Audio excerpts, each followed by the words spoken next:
एक राजा था, उसे पढ़ने लिखने का बहुत शौक था। एक बार उसने मंत्री के माध्यम से अपने लिए एक शिक्षक की व्यवस्था की। शिक्षक राजा को पढ़ाने के लिए आने लगा। राजा को शिक्षा ग्रहण करते हुए कई महीने बीत गए, लेकिन राजा को कोई लाभ नहीं हुआ।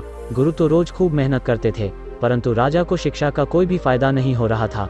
राजा बहुत परेशान हो गया। गुरु की प्रतिभा और योग्यता पर सवाल उठाना भी गलत था, क्योंकि वो बहुत ही प्रसिद्ध और योग्य गुरु थे। आखिर में एक दिन रानी ने राजा को सलाह दी कि राजन, आप इस सवाल का जवाब गुरु जी से ही पूछ कर देखिए, क्या पता आपको इसका उत्तर मिल जाए। राजा ने एक दिन हिम्मत करके गुरु जी के सामने अपना प्रश्न रखा। हे गुरुवर, क्षमा कीजिएगा, मैं कई महीनों से आपसे शिक्षा ग्रहण कर रहा हूँ, पर मुझे इसका कोई लाभ नहीं हो रहा। ऐसा क्यों? गुरु जी ने बड़े ही शांत स्वर में जवाब दिया। राजन, इसका कारण बहुत ही सीधा सा है। राजा ने विनती की, गुरुवर कृपा कर आप शीघ्र इस प्रश्न का उत्तर दीजिए। गुरु जी ने कहा, राजन, बात बहुत छोटी सी है, परंतु आपके बड़े अहंकार के कारण इसे आप समझ नहीं पा रहे हैं।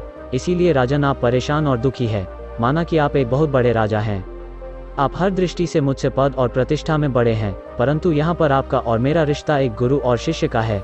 गुरु होने के नाते मेरा स्थान आपसे उच्च होना चाहिए, परंतु आप स्वयं ऊंचे सिंहासन पर बैठते हैं और मुझे अपने से नीचे के आसन में बैठाते हैं। बस यही एक कारण है। इससे न तो आपको कोई शिक्षा प्राप्त हो रही है और न ही कोई ज्ञान मिल रहा है।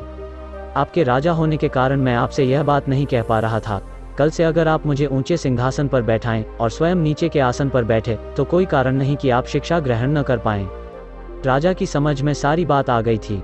राजा ने गुरुजी से क्षमा मांगी। उसने तुरंत अपनी गलती को सुधारा और गुरुवर से उच्च शिक्षा प्राप्त की।